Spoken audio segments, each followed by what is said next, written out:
Bloomberg Audio Studios. Podcasts, radio, news. This is the Bloomberg Daybreak, a podcast. Good morning. It's Wednesday, the 14th of January. I'm Caroline Hepke in London. And I'm Stephen Carroll in Brussels. Coming up today, the US president says action against Iran will depend on the death toll as activists say thousands have been killed. JPMorgan CEO Jamie Dimon is wrong to criticise the investigation into Fed Chair Jerome Powell, according to Trump. Plus, on thin ice, why Sweden's once pioneering climate ambitions are beginning to melt away. Let's start with a roundup of our top stories. US President Donald Trump has raised the prospect of military strikes on Iran as activists say thousands of people have been killed in the wave of protests in the country. The human rights activist news agency estimates at least 2,000 people have died, while the Oslo-based Iran human rights group says the figure could be as high as 6,000. They say a lack of internet access is making independent verification extremely difficult. Speaking to reporters before boarding Air Force One, Donald Trump said the death toll would be a key factor in determining his response.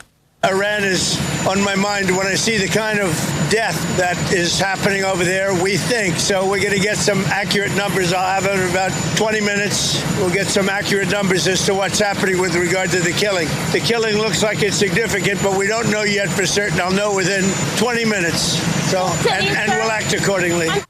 President Trump had earlier urged Iranians to continue their protests, writing on social media that help is on its way. The comments come days after a White House official said Trump had been briefed on options for an attack, with the American president yesterday also encouraging US citizens and people from allied countries to leave Iran. Greenland's Prime Minister has ruled out the possibility of the territory becoming part of the United States. At a joint press conference with Danish Prime Minister Mette Frederiksen in Copenhagen, Jens Frederik Nielsen delivered a forceful response to President Trump's repeated claims that the US must own Greenland.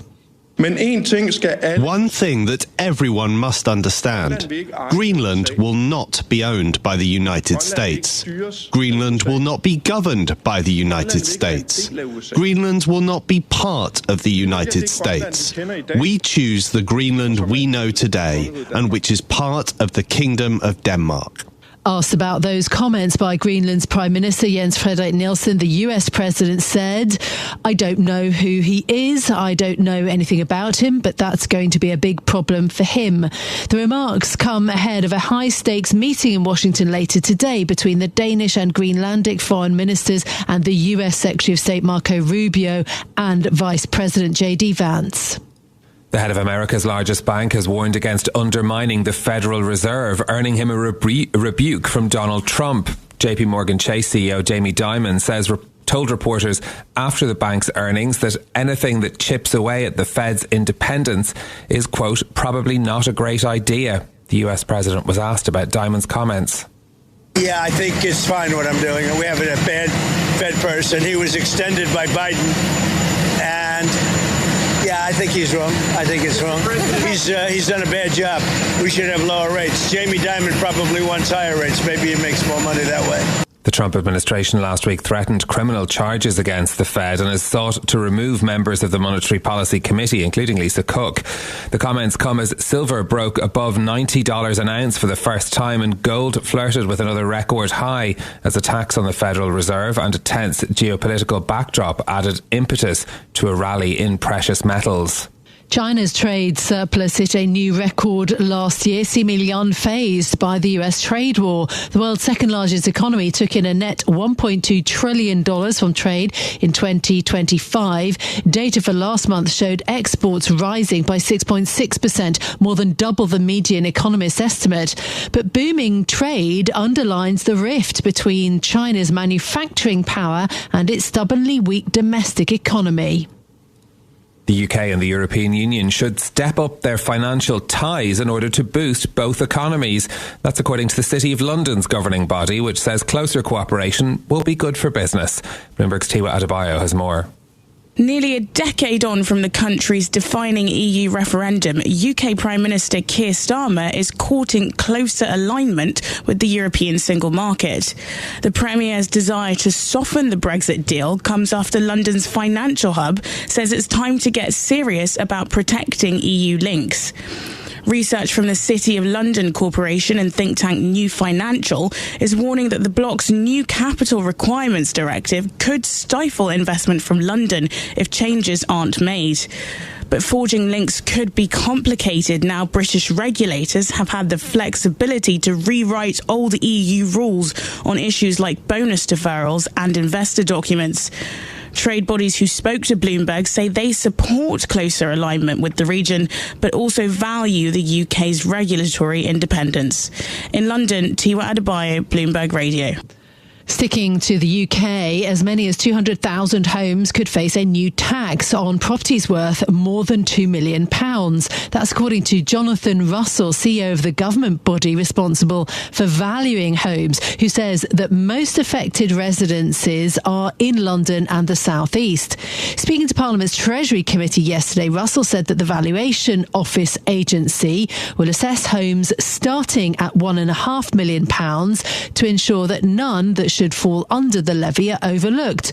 The measure is expected to raise around £400 million in the 2029 tax year, though its introduction could cause market distortion and hit other property taxes like stamp duty. Those are our top stories for you this morning. Let's look at markets. After the US inflation data yesterday eased concerns about price pressures, global stocks headed for a record high. This morning, the All Country World Index is up. MSCI Asia Pacific Index gaining 0.4, but you see a sell-off for Chinese equities on the CSI 300. Sticking to the metal story also, silver above $90 for the very first time. Tin also surging today. Oil this morning down 0.3. Brent crude at $65.29 the barrel. And you've got Wall Street bank earnings to think about. Stock futures for the US in the red and also softer for the US Stocks 50 futures. Those are the markets. In a moment, we'll bring you more on what Donald Trump's comments mean for Iran, plus why Sweden's leadership on climate issues is unravelling.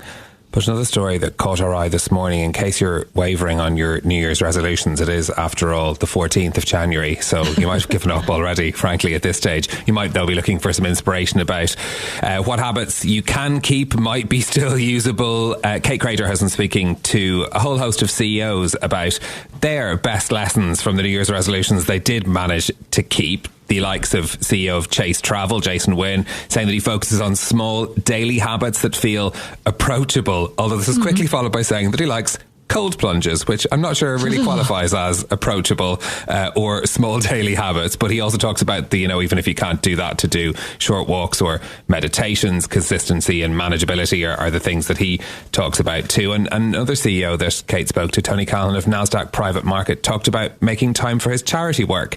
He's a volunteer pilot for a dog rescue organisation. Yeah, I mean, that maybe needs quite some skills. In terms of the cold plunge, maybe I get a cold shower. Maybe you could make that a daily habit. But no, look, these are at least relatable activities, maybe something that people could actually copy. I do find the need to dress it up, though, as kind of biohacking a bit sort of silly. But, maybe we're back to the simple life theme this year, Stephen. I like that. Yeah, I think, look, keeping it simple is something that I can absolutely identify with. I will not use the word biohacking, which just seems like one of those things. Is like things that your mother or grandmother will have told you when you were growing up are now being rebranded as something else. But look, it's a great insight into how some of these corporate leaders are, I suppose, fitting things into busy schedules, and that's certainly the part that I took away from it as well. We'll put a link to the story in our podcast show notes. Okay, let's bring you more now on our top news item. Iran, after the US president urged protesters to continue their demonstrations against the regime and warned of a response to the crackdown against them. Our Middle East managing editor Paul Wallace joins us now. Does the United States intervention in Iran now look likely? How significant do you think it might actually be? Hi, Caroline. I think it's still a big question. Clearly, Donald Trump can move quite quickly and US forces can move quite quickly if they decide that a strike on Iran is the best way to go. Let's face it, there's no inevitability about it, and this may be a ploy. Obviously, it's it puts more pressure on the Iranian authorities, but it may be employed to bring them to the negotiating table. However, I think at this stage it certainly wouldn't be a massive surprise if the US did strike Iran and went after, let's say, its military infrastructure and some government buildings. What sort of effect could that have in Iran if it did happen, Paul?